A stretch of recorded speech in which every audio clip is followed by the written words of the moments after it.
만삭의 배를 안고 현관 앞에 서 있었다. 비밀번호를 눌렀지만 문은 열리지 않았다. 남편이 바꾼 것이었다. 그 순간 문자 한 줄이 도착했다. 이혼하자. 더는 너와 못 살겠다.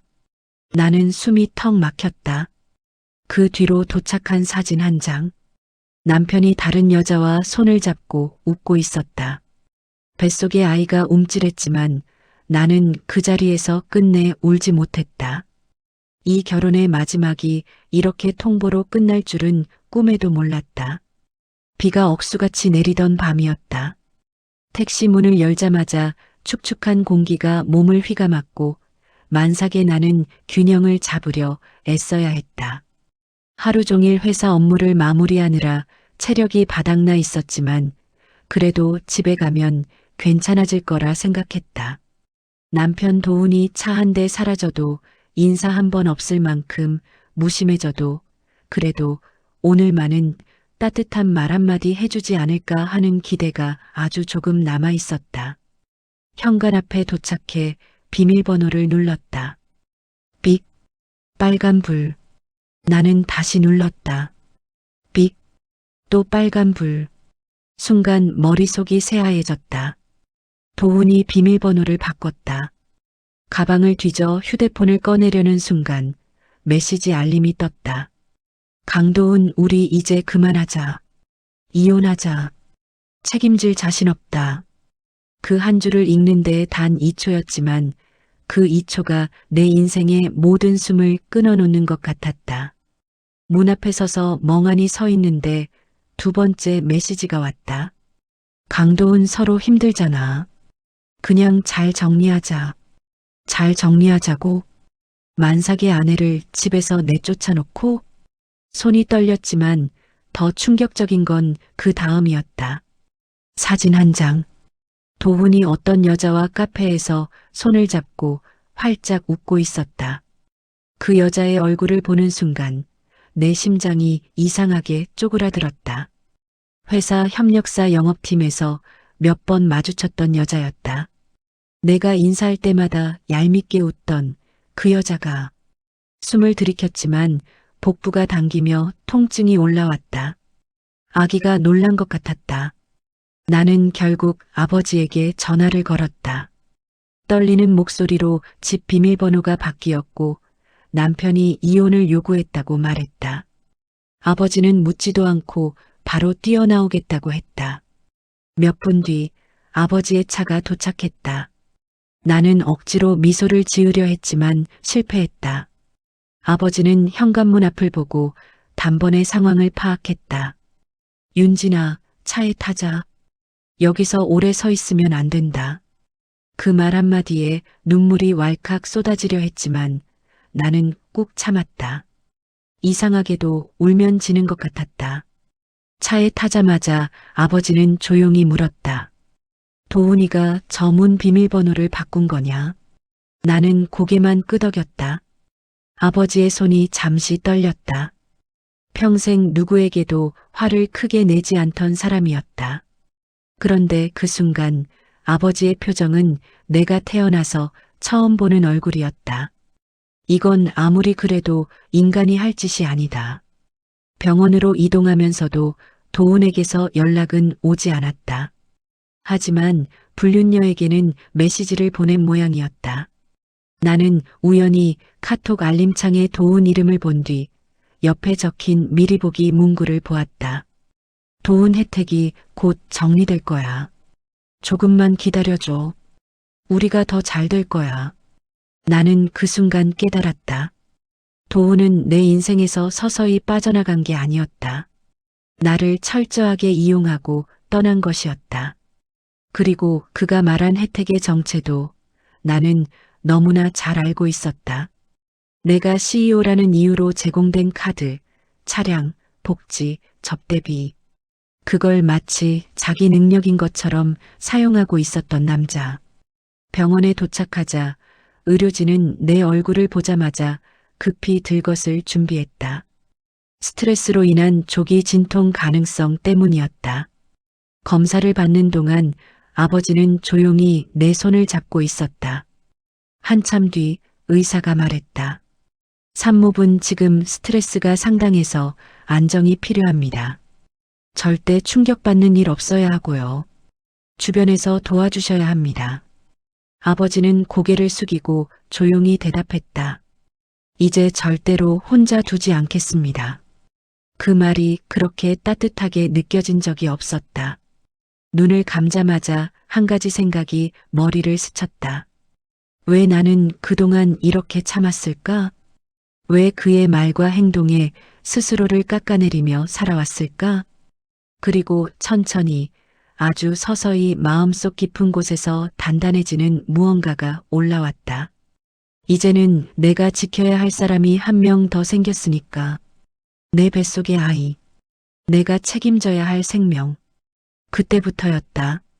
눈물이 멈추고 감정 대신 냉정함이 찾아왔다. 도훈이 바꾼 건 비밀번호 하나뿐이었다. 하지만 내가 바꿀 건 우리 둘의 인생 전체였다. 병원에서 하루를 지내고 집으로 돌아온 뒤 나는 가장 먼저 회사 법무팀에 연락했다. 감정은 철저히 배제된 목소리였지만 내 안에는 이미 무너진 자리에 완벽한 냉정함이 들어차 있었다. 아버지는 옆에서 묵묵히 서류를 정리해주며 말했다.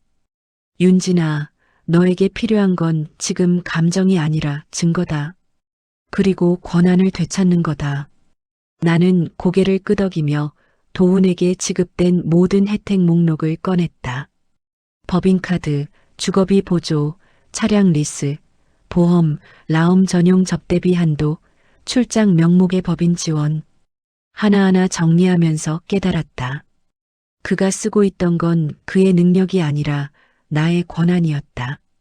법무팀은 내 지시를 듣고 단번에 움직이기 시작했다. 서 대표님, 전 남편 명의로 제공된 모든 혜택은 대표님 승인 하에 처리가 이루어졌습니다. 정지 요청하시면 당일 바로 반영 가능합니다.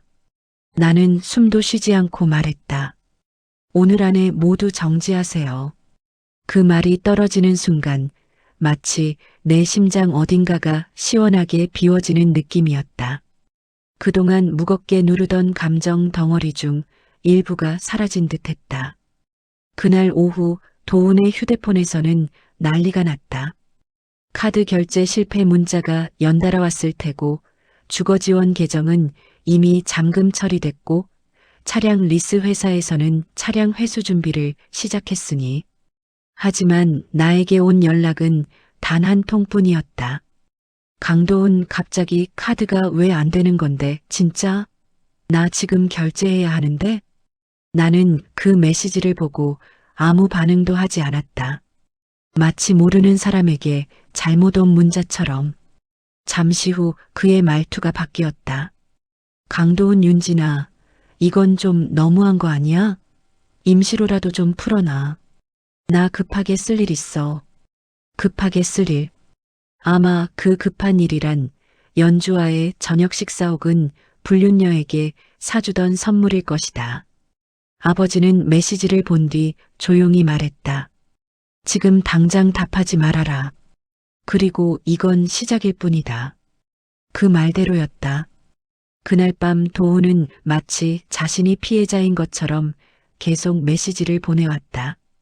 강도훈, 너 지금 감정적으로 판단하는 거야. 이건 아니지. 강도훈, 우리가 정리하자고 했잖아. 근데 이렇게까지 해야 돼? 강도훈, 나도 지금 힘들어. 내가 조금만 배려해주면 안 되냐? 나는 휴대폰을 내려놓았다. 어쩌면 그는 아직도 모르는 것 같았다. 내가 왜 아무 말도 하지 않는지, 그리고 내가 무엇을 알고 있는지. 다음 날 협력사 관리팀에서 연락이 왔다. 대표님, 차연주 씨 관련해서 보고 드릴 것이 있습니다. 차연주. 도훈과 불륜을 저지른 그 여자. 관리팀은 조심스럽게 말을 이었다.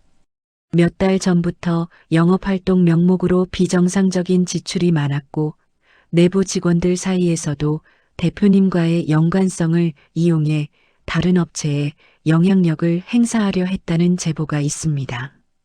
나는 깊게 숨을 들이켰다. 그제야 모든 퍼즐이 맞춰지는 느낌이었다. 도훈이 쓴 과도한 카드 사용, 연주의 사치스러운 취향, 그리고 협력사 직원이 대표의 가족을 빌미로 얻을 수 있었던 특혜들.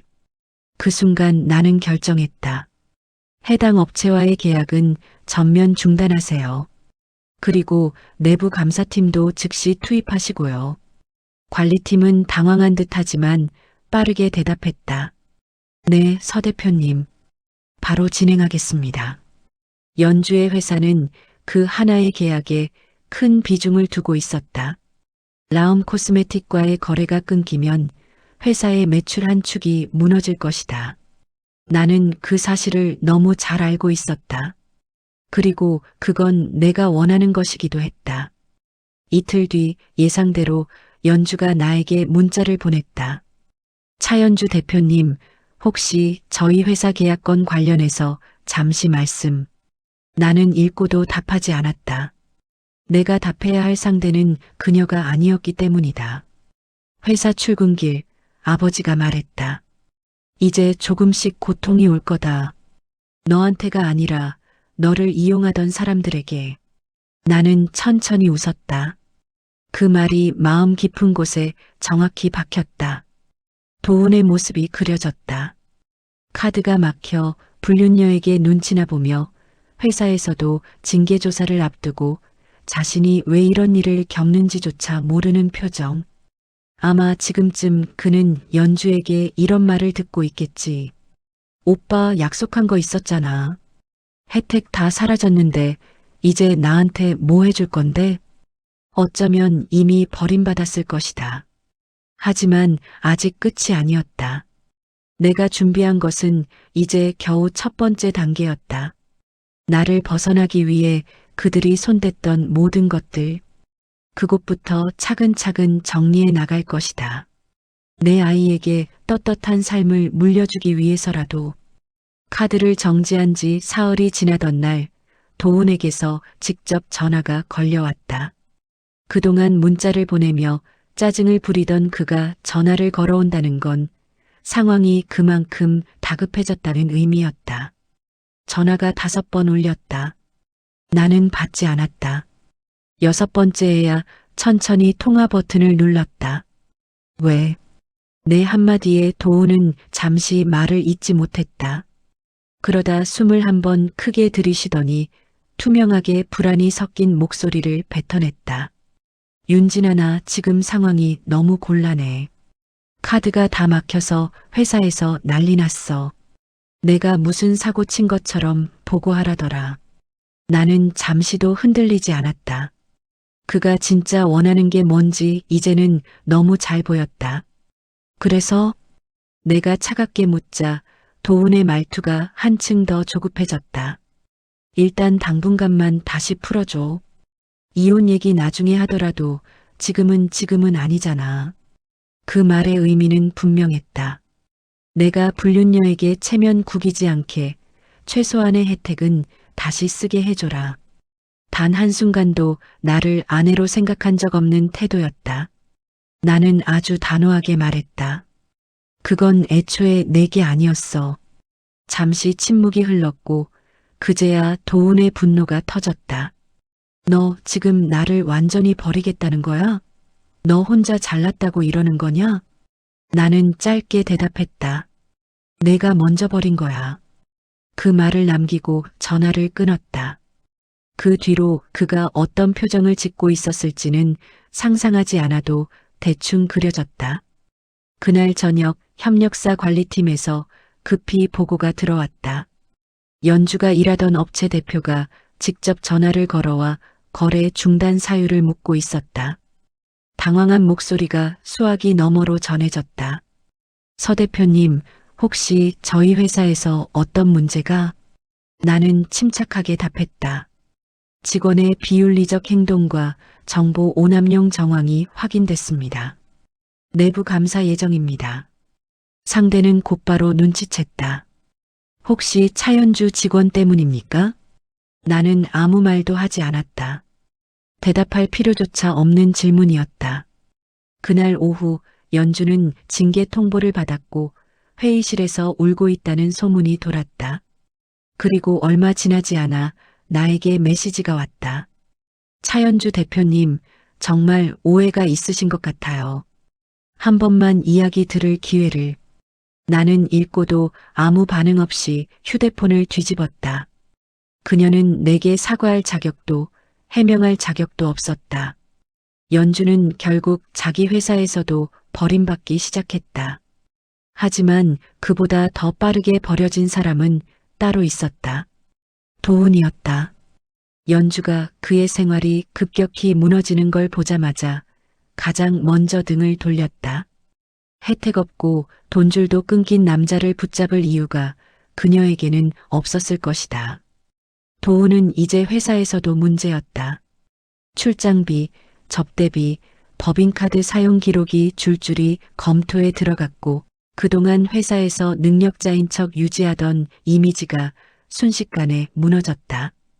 그는 다시 나에게 문자를 보냈다. 강도훈, 너 때문에 내가 회사에서 이상한 사람 됐어. 제발 멈춰. 내가 이러면 진짜 나 끝이야. 나는 그 메시지를 천천히 읽었다. 그리고 아주 조용히 휴대폰을 끄고 책상 위에 내려놓았다.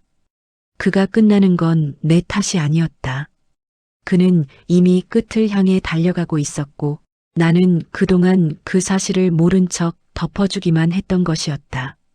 출산일이 점점 다가오고 있었지만 마음은 오히려 평온했다. 아버지는 서류를 매일 챙겨주며 말했다. 이제는 내가 내 삶을 선택해야 한다.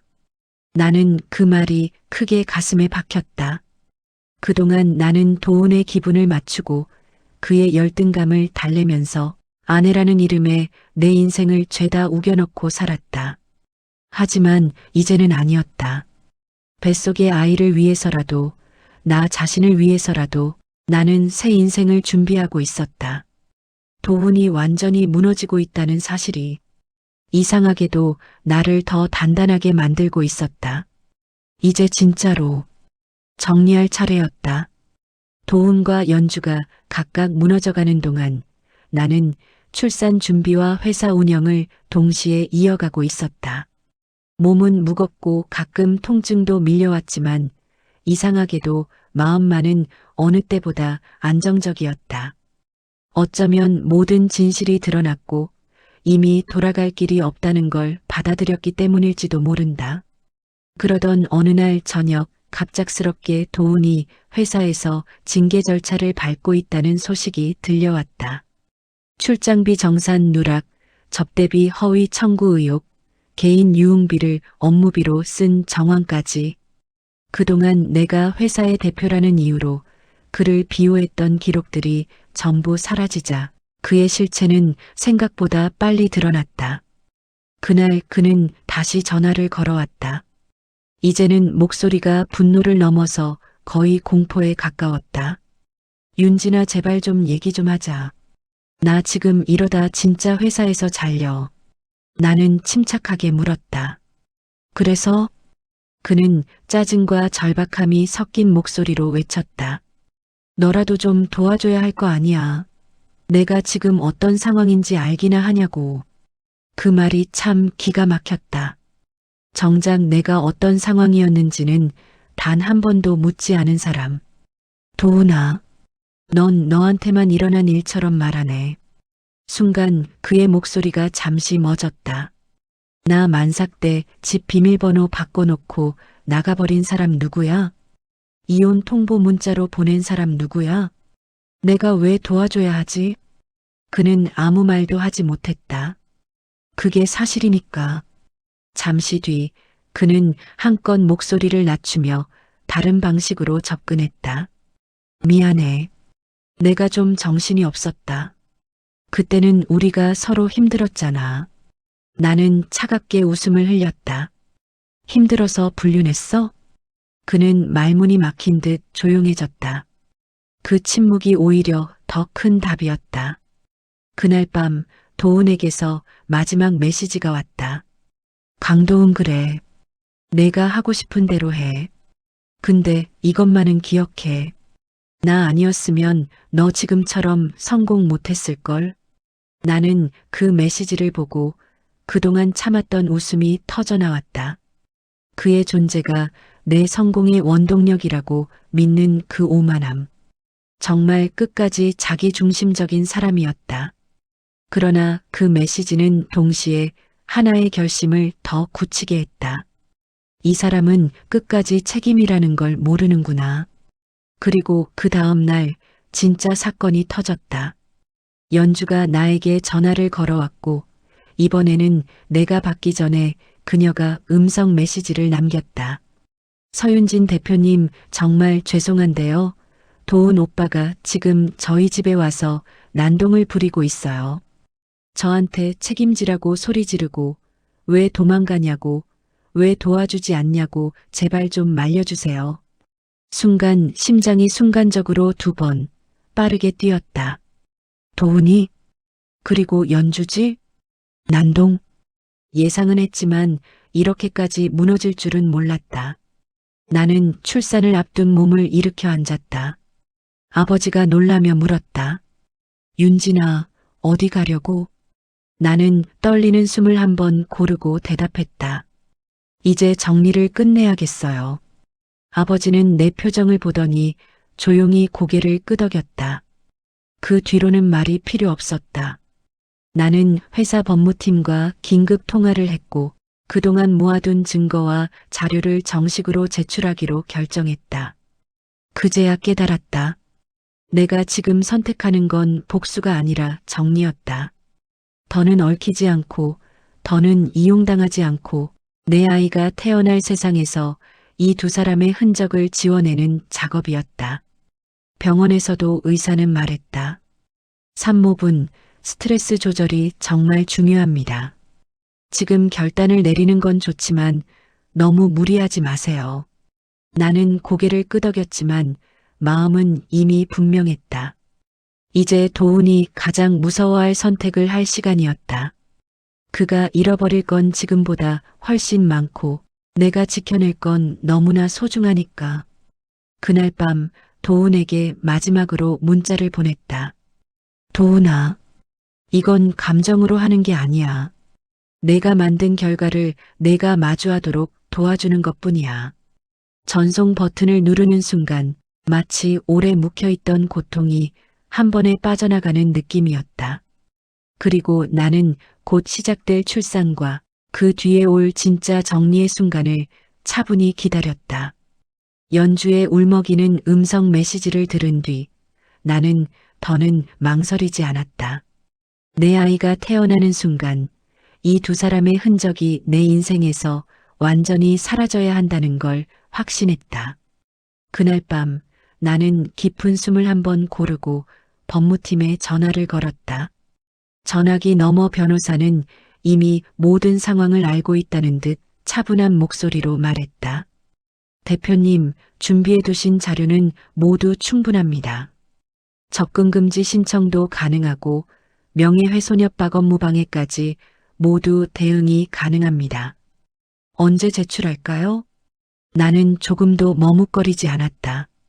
내일 아침 바로 진행해요. 말이 끝나자마자 그동안 눌려있던 감정이 파도처럼 올라왔다. 무서움도 있었지만 그것보다 더 큰 건 해방감이었다. 잠시 후 아버지가 방으로 들어왔다. 나는 소파에 앉아 무릎을 감싸 안고 있었다. 아버지는 조용히 내 옆에 앉아 물었다. 윤진아, 결심한 거냐? 나는 고개를 끄덕였다. 네. 이제 끝까지 가야 할 것 같아요. 아버지는 긴 한숨을 내쉬더니 내 손을 천천히 감싸쥐었다. 내가 무너질까봐 걱정됐는데 지금 보니 무너지는 건 오히려 그쪽이구나. 그 말이 이상하게도 마음을 더 강하게 만들어줬다. 아버지와 대화를 마친 뒤 침대에 누웠을 때 뱃속의 아기가 가볍게 움직이는 느낌이 들었다. 엄마 괜찮아. 이제부턴 우리 둘이야. 나는 배를 쓰다듬으며 조용히 속삭였다. 그 순간 도훈에게서 늦은 시각 문자가 왔다. 강도훈 오늘 연주한테 갔다가 너 때문이라고 욕먹었다. 너 왜 이렇게까지 하는 건데? 도대체 목적이 뭐야? 목적? 그 말이 참 어처구니 없었다. 나는 짧게 답장을 보냈다. 나를 지키는 게 목적이야. 답장은 오지 않았다. 다음 날 아침 법무팀과 함께 모든 서류를 정식 제출했다. 접근금지 신청, 불륜 증거, 도훈과 연주의 금전적 비윤리 행위 자료, 그리고 도훈이 그동안 은밀하게 저지른 업무 관련 문제까지 모두 포함됐다. 법무팀은 보고를 마치며 이렇게 말했다. 이제 사건은 우리 팀에서 처리하겠습니다. 대표님은 출산과 건강만 신경 쓰세요. 나는 고개를 끄덕이며 말했다. 네. 이제 제가 할 건 끝났어요. 말은 그렇게 했지만 사실 끝난 게 아니었다. 마지막으로 해야 할 일이 남아 있었다. 출산 준비를 하며 병원으로 향하던 길, 하늘은 흐렸지만 신기하게도 마음은 가벼웠다. 뒤를 돌아보지 않아도 된다는 해방감 때문이었는지 모른다. 하지만 그날 오후 예상치 못한 전화 한 통이 걸려왔다. 회사 직원이었다. 대표님 도훈 씨가 회사 근처에 와 있습니다.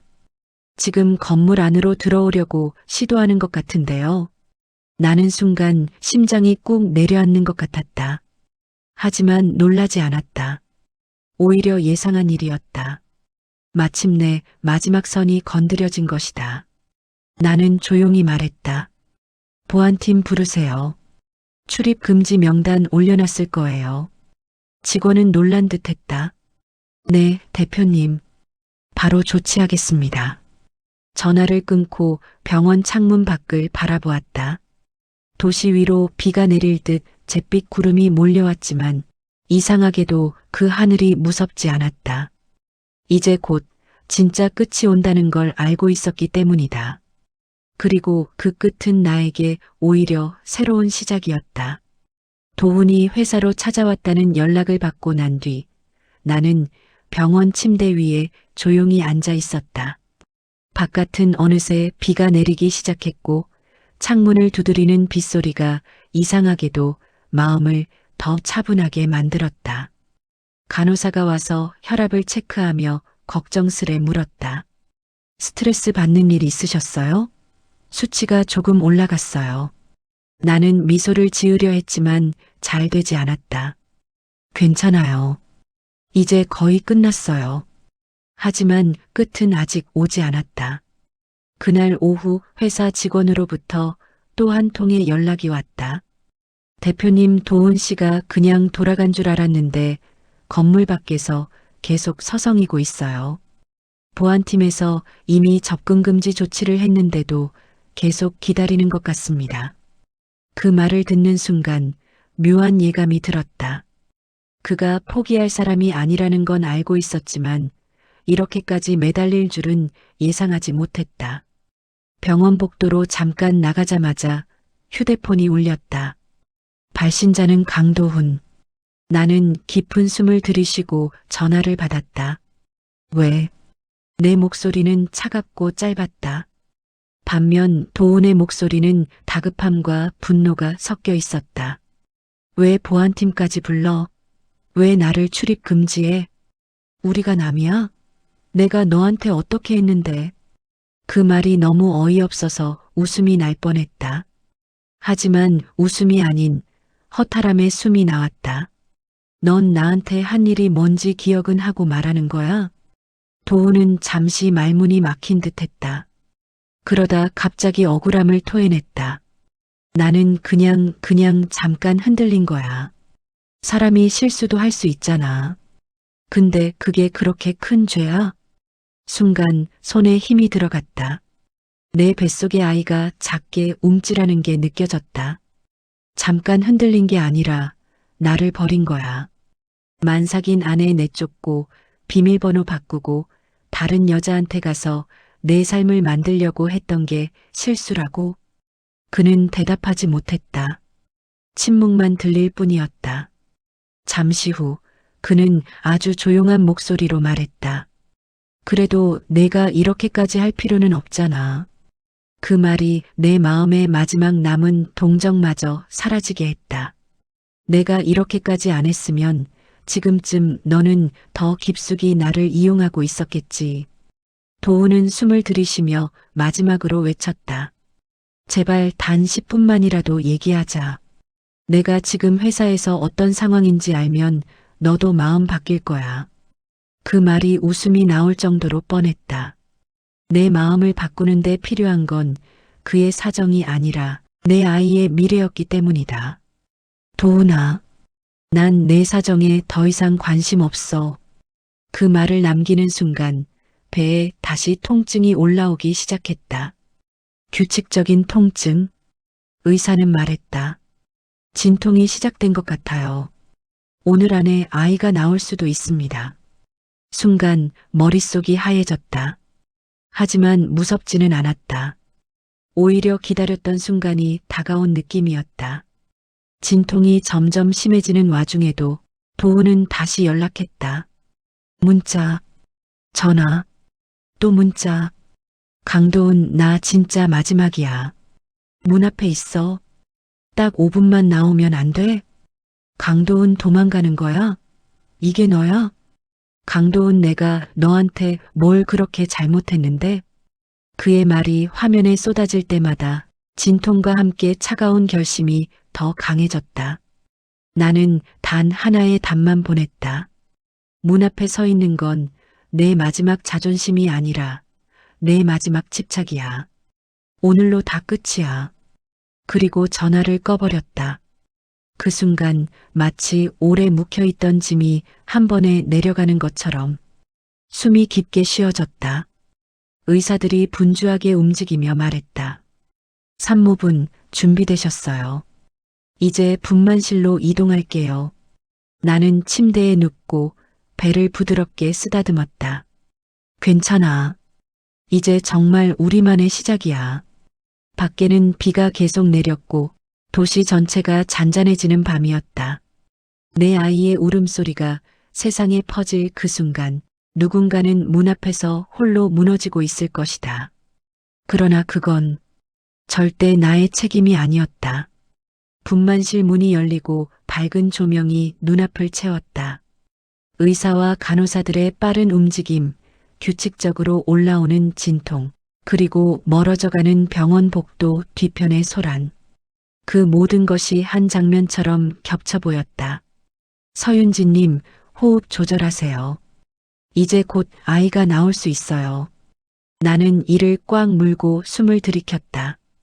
온몸이 떨렸지만 마음은 오히려 고요했다.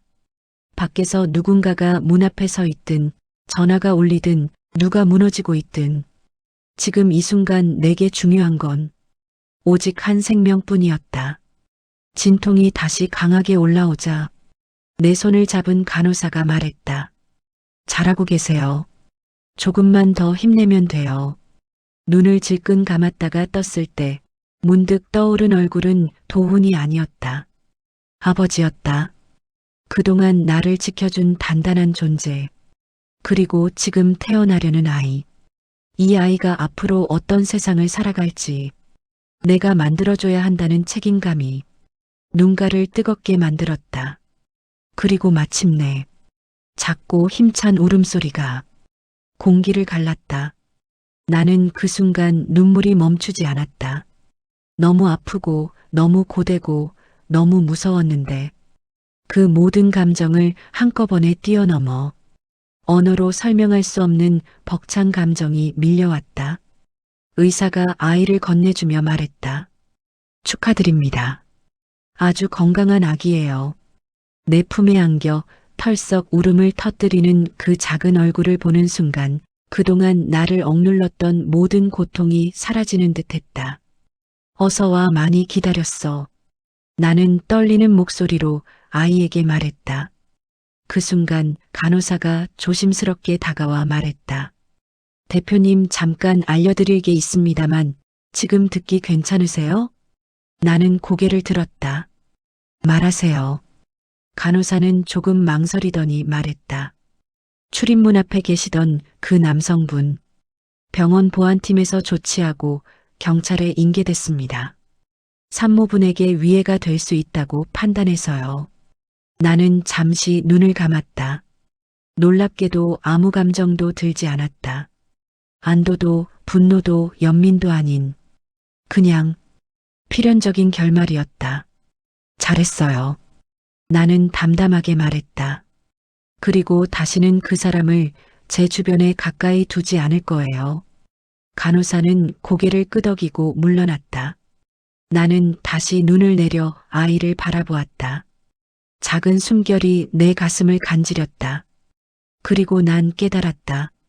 도훈과 연주, 그 둘이 무너지는 건 내가 만든 파괴가 아니라 그들이 선택한 결과였다는 걸.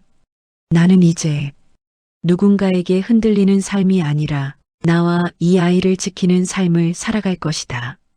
병원 창문 밖에서는 기적처럼 비가 멈추고 있었다.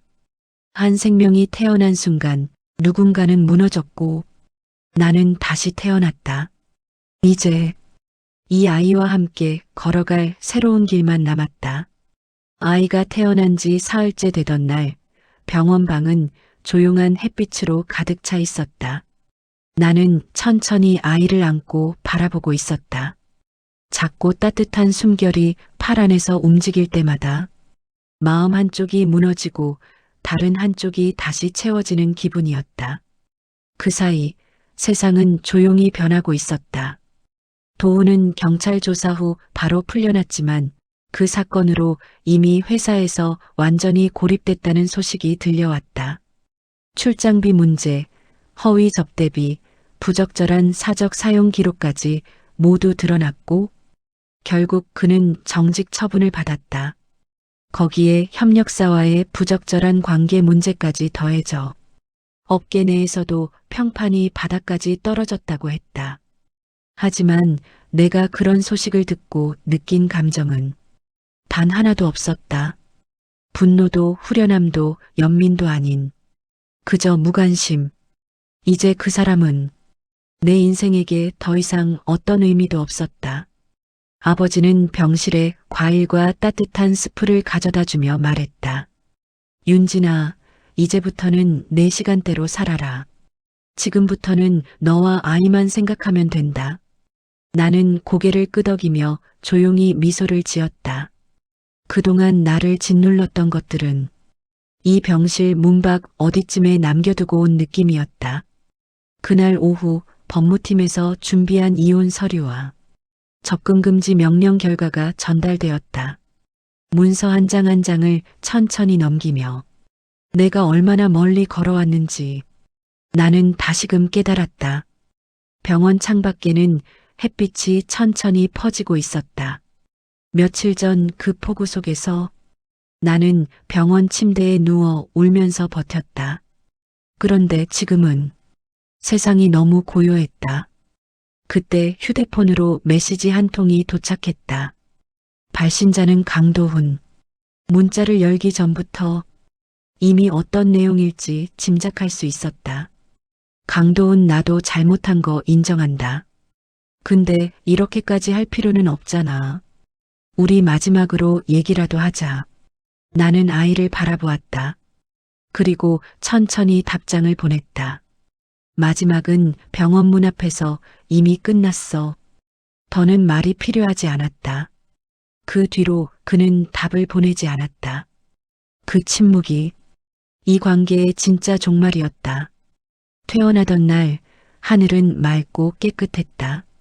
아버지는 조심스레 아이를 품에 안고 걸었다. 병원 출입문을 나서는 순간 나도 모르게 깊은 숨이 나왔다. 이제 시작이네. 아버지가 조용히 말했다. 나는 그의 손에 얹힌 아기의 작은 손을 보며 미소 지었다. 네, 이제 진짜로요. 아버지는 나 대신 짐을 들어주며 말했다. 내가 참 많이 견뎠다, 윤진아. 나는 잠시 걸음을 멈추고 하늘을 올려다봤다. 새벽부터 퍼지던 맑은 햇빛이 병원 주차장 위로 고요하게 머물러 있었다. 지난 몇 달 동안의 고통, 배신, 혼란, 눈물. 모두 이 아이 앞에서는 아무 의미도 없었다. 새로운 시작이 이 작은 손 위에 놓여 있었다. 그리고 나는 내가 얼마나 강한 사람인지 처음으로 인정할 수 있었다. 병원 문을 닫는 순간 내 인생의 오래된 문 하나도 조용히 닫혔다. 그리고 앞으로 열릴 문들은 오직 나와 아이를 위한 단단하고 빛나는 출입문일 것이다.